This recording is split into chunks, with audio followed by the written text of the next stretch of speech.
Hello ಸ್ನೇಹಿತರೆ, ಸಖಿಯ ನಿನಗಾಗಿ YouTube ಚಾನಲ್ಗೆ ತಮ್ಮೆಲ್ಲರಿಗೂ ಸ್ವಾಗತ.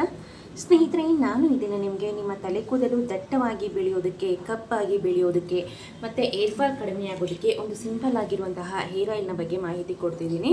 ಈ ಒಂದು ಹೇರ್ ಆಯಿಲ್ನ ನೀವು ಹೊರಗಡೆ ಅಥವಾ ಆನ್ಲೈನಲ್ಲಿ ಪರ್ಚೇಸ್ ಮಾಡ್ತೀರಾ ಅನ್ನೋದಾದರೆ ತುಂಬಾ ಕಾಸ್ಟ್ಲಿ ಆಗುತ್ತೆ. ಸೊ ಮನೆಯಲ್ಲೇ ನೀವು ಫ್ರೆಶ್ ಆಗಿ ರೆಡಿ ಮಾಡ್ಕೊಳ್ಬಹುದು ಮತ್ತು ಅದರ 2ರಷ್ಟು ಒಳ್ಳೆ ರಿಸಲ್ಟ್ ಕೊಡುತ್ತೆ ಅಂತಲೇ ಹೇಳ್ಬೋದು. ಸೊ ಬನ್ನಿ, ತಡ ಮಾಡ್ದೇನೆ ಈ ಒಂದು ಹೇರ್ ಆಯಿಲ್ನ ಯಾವ ರೀತಿಯಾಗಿ ರೆಡಿ ಮಾಡೋದು ಅಂತ ಈ ವಿಡಿಯೋನಲ್ಲಿ ನಾನು ನಿಮಗೆ ತಿಳಿಸ್ಕೊಡ್ತಾ ಬರ್ತೀನಿ. ಈ ಒಂದು ಹೇರ್ ಆಯಿಲ್ನ ರೆಡಿ ಮಾಡೋದಕ್ಕೆ ಮೊದಲನೇದಾಗಿ ನಾನು ಒಂದು 1/2 ಟೇಬಲ್ ಸ್ಪೂನ್ ಆಗೋಷ್ಟು ಕಲೋಂಜಿ ಸೀಡ್ಸ್ ಪೌಡರ್, ಅಂದರೆ ಕಲೋಂಜಿ ಬೀಜ ಅಂತ ಸಿಗುತ್ತೆ ನಿಮಗೆ, ಅಥವಾ ಕಲೋಂಜಿ ಸೀಡ್ಸ್ ಅಂತ, ಅಥವಾ ಕಪ್ಪು ಜೀರಿಗೆ ಅಂತ ನಿಮಗೆ ಎಲ್ಲ ಒಂದು ಗ್ರಂಥಿಕೆ ಅಂಗಡಿಗಳಲ್ಲಿ ಸಿಗುತ್ತೆ. ಇಲ್ಲ ಅನ್ನೋದಾದರೆ ಆನ್ಲೈನಲ್ಲಿ ಸಹ ಕೂಡ ಸಿಗುತ್ತೆ. ಸೊ ಅದನ್ನೇನು ಮಾಡಿದ್ದೀನಿ, ಡೈರೆಕ್ಟಾಗಿ ಮಿಕ್ಸಿಗೆ ಹಾಕಿ ಪೌಡರ್ ಮಾಡಿ ಇಟ್ಕೊಂಡಿದ್ದೀನಿ. ತಲೆ ಕೂದಲಿನ ಆರೋಗ್ಯಕ್ಕೆ ತುಂಬಾ ಒಳ್ಳೆಯದು ಸ್ನೇಹಿತರೆ. ಸೊ ಆ ಕಾರಣಕ್ಕಾಗಿ ನಾನು ಡೈಲಿ ಈ ಒಂದು ಹೇರ್ ಆಯಿಲ್ನ ನನ್ನ ಮಗಳಿಗಾಗಿರ್ಬೋದು, ನನಗಾಗಿರ್ಬೋದು ಹಚ್ಕೊಳ್ತಾನೆ ಇರ್ತೀನಿ. ಸೊ ತುಂಬಾ ಒಳ್ಳೆ ರಿಸಲ್ಟ್ ಕೊಡುತ್ತೆ ಅಂತಲೇ ಹೇಳ್ಬೋದು. ನೀವು ಡೈಲಿ ಇಲ್ಲದೇ ಇದ್ದರೂ ಸಹ ಕೂಡ ವಾರದಲ್ಲಿ 2 ಸಲ ಅಥವಾ 3 ಸಲ ಈ ಒಂದು ಹೇರ್ ಆಯಿಲ್ನ ಹಚ್ಕೊಳ್ಳಿ. ಖಂಡಿತವಾಗ್ಲೂ ನೀವೇ ನಂಬೋದಿಲ್ಲ, ಒಂದೇ ವಾರದಲ್ಲಿ ಒಳ್ಳೆ ರಿಸಲ್ಟ್ ಕೊಡುತ್ತೆ ಅಂತಲೇ ಹೇಳ್ಬೋದು.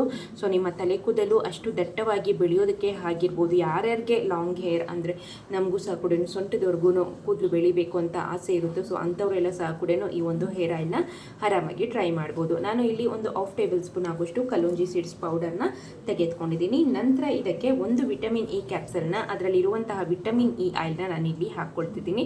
ವಿಟಮಿನ್ ಇ ಆಯಿಲ್ ಅಂದರೆ ವಿಟಮಿನ್ ಇ ಕ್ಯಾಪ್ಸಲ್ ಬಂದು ನಿಮಗೆ ಎಲ್ಲ ಒಂದು ಮೆಡಿಕಲ್ ಸ್ಟೋರಲ್ಲಿ ಸುಲಭವಾಗಿ ಅತಿ ಕಡಿಮೆ ಬೆಲೆಗೆ ಸಿಗುತ್ತೆ. ಒಂದು ಕ್ಯಾಪ್ಸಲ್ ಒಂದು 3ರಿಂದ 4 ರೂಪಾಯಿ ಇರುತ್ತೆ ಅಷ್ಟೇ ನಿಮಗೆ. ಸೊ ಈ ನೋಡಿ ಈ ರೀತಿಯಾಗಿರುತ್ತೆ. ಇದನ್ನು ನಾನು ಒಂದು ಪಿನ್ ಸಹಾಯದಿಂದ ಹೋಲ್ ಮಾಡಿ ಅದರಲ್ಲಿರುವಂತಹ ವಿಟಮಿನ್ ಇ ಆಯಿಲ್ನ ನಾನು ಇಲ್ಲಿ ಹಾಕ್ಕೊಂಡಿದ್ದೀನಿ. ಮೇಯ್ನ್ ಆಗಿ ಹೇರ್ ಗ್ರೋತ್ಗೆ ತುಂಬಾ ಹೆಲ್ಪ್ ಮಾಡುತ್ತೆ vitamin E oil. So then ಬಂದುಬಿಟ್ಟು ನಿಮ್ಗೆ ಏನಾದ್ರು ಸ್ಪ್ಲಿಟ್ ಎಂಡ್ ಸಮಸ್ಯೆ ಇದ್ದರೆ ಅದನ್ನು ಸಹ ಕೂಡ ಹೋಗ್ಲಾಡಿಸುತ್ತೆ, ಮತ್ತು ಏರ್ ಫಾಲ್ ಸಮಸ್ಯೆಯನ್ನು ಸಹ ಕೂಡ ಹೋಗ್ಲಾಡಿಸೋದಕ್ಕೆ ತುಂಬಾ ಹೆಲ್ಪ್ ಮಾಡಿ ನಿಮ್ಮ ತಲೆ ಕೂದಲನ್ನು soft and smooth and silky ಆಗಿಡೋದಕ್ಕೆ ಹೆಲ್ಪ್ ಮಾಡುತ್ತೆ ಅಂತಲೇ ಹೇಳ್ಬೋದು. ಸೊ ನಂತರ ಇದಕ್ಕೆ ನಾನು ಒಂದು 3ರಿಂದ 4 ಟೇಬಲ್ ಸ್ಪೂನ್ ಆಗೋಷ್ಟು ತೆಂಗಿನೆಣ್ಣೆನ ಹಾಕ್ಕೊಳ್ತಿದ್ದೀನಿ. ಸೊ ನಿಮ್ಮ ತಲೆ ಕೂದಲು ಎಷ್ಟಿದೆಯೋ ಅದನ್ನು ನೋಡಿಕೊಂಡು ಹಾಕ್ಕೊಳ್ಬೇಕಾಗತ್ತೆ. ಆದಷ್ಟು ಈ ಒಂದು ಹೇರ್ ಆಯಿಲ್ನ ನೀವು ಫ್ರೆಶ್ ಆಗಿ ರೆಡಿ ಮಾಡಿ ಯೂಸ್ ಮಾಡ್ಕೊಳ್ಬೇಕಾಗತ್ತೆ. ಸೊ ತೆಂಗಿನೆಣ್ಣೆನ ಹಾಕಿದ ನಂತರ ಚೆನ್ನಾಗಿ ಮಿಕ್ಸ್ ಮಾಡ್ಕೊಳ್ಳಿ. ಸೊ ನೋಡ್ಬೋದು ಈಗ ಈ ಒಂದು ಹೇರ್ ಆಯಿಲ್ ಅನ್ನೋದು ಸಂಪೂರ್ಣವಾಗಿ ರೆಡಿ ಆಗಿದೆ. ಇದನ್ನು 1ರಿಂದ 2 ಗಂಟೆಗಳ ಕಾಲ ಪಕ್ಕಕ್ಕೆ ಇಡಿ. ಯಾಕೆ ಅನ್ನೋದಾದರೆ ನಾವು ಹಾಕಿರುವಂಥ ಕಲೋಂಜಿ ಸೀಡ್ಸ್ ಪೌಡರಲ್ಲಿ ಇರುವಂತಹ ಗುಣಗಳೆಲ್ಲ ಸಹ ಕೂಡ ಈ ಒಂದು ಹೇರ್ ಆಯಿಲ್ಗೆ ಬಿಟ್ಕೊಳ್ತಾ ಬರುತ್ತೆ. ಸೊ ಆ ರೀಸನ್ಗಾಗಿ ಅಷ್ಟೇ 1 ಅಥವಾ 2 ಗಂಟೆಗಳ ಕಾಲ ಪಕ್ಕಕ್ಕೆ ಇಟ್ಟು ಈ ಒಂದು ಹೇರ್ ಆಯಿಲ್ನ ನಾರ್ಮಲ್ ಆಗಿ ತೆಂಗಿನೆಣ್ಣೆ ಅಥವಾ ಹೇರ್ ಆಯಿಲ್ನ ತಲೆಗೆ ಯಾವ ರೀತಿಯಾಗಿ ಹಚ್ಕೊಳ್ತಿರೋ ಸೊ ಅದೇ ರೀತಿಯಾಗಿ ಹಚ್ಕೊಂಡು ಮರುದಿನ ಬೆಳಗ್ಗೆ ಎದ್ದು ಹೇರ್ ವಾಶ್ ಮಾಡಿದ್ರೆ ಆಯಿತು. ಇಲ್ಲ ಅನ್ನೋದಾದರೆ ಓವರ್ ನೈಟ್ ಎಲ್ಲ ಹಾಗೆ ಇಟ್ಕೊಳ್ಳೋದಕ್ಕೆ ಆಗೋದಿಲ್ಲ ಅನ್ನೋರು ಸೊ ತಲೆಗೆ ಸ್ನಾನ ಮಾಡೋದಕ್ಕಿಂತ 4ರಿಂದ 5 ಗಂಟೆಗಳ ಮುಂಚಿತವಾಗಿ ಈ ಒಂದು ಹೇರ್ ಆಯಿಲ್ನ ತಲೆಯ ಬುಡಕ್ಕೆ, ತಲೆ ಕೂದಲಿಗೆಲ್ಲ ಸಹ ಕೂಡ ಹಚ್ಚಿ ಒಂದು 4ರಿಂದ 5 ಗಂಟೆಗಳ ಕಾಲ ಹಾಗೆ ಬಿಟ್ಟು ನಂತರ ನೀವು ಯೂಸ್ ಮಾಡುವಂಥ ಶ್ಯಾಂಪೂನ ಯೂಸ್ ಮಾಡಿ ಹೇರ್ ವಾಶ್ ಮಾಡಿದ್ರೆ ಆಯಿತು. ಸೊ ಇದೇ ರೀತಿಯಾಗಿ ವಾರದಲ್ಲಿ 2ರಿಂದ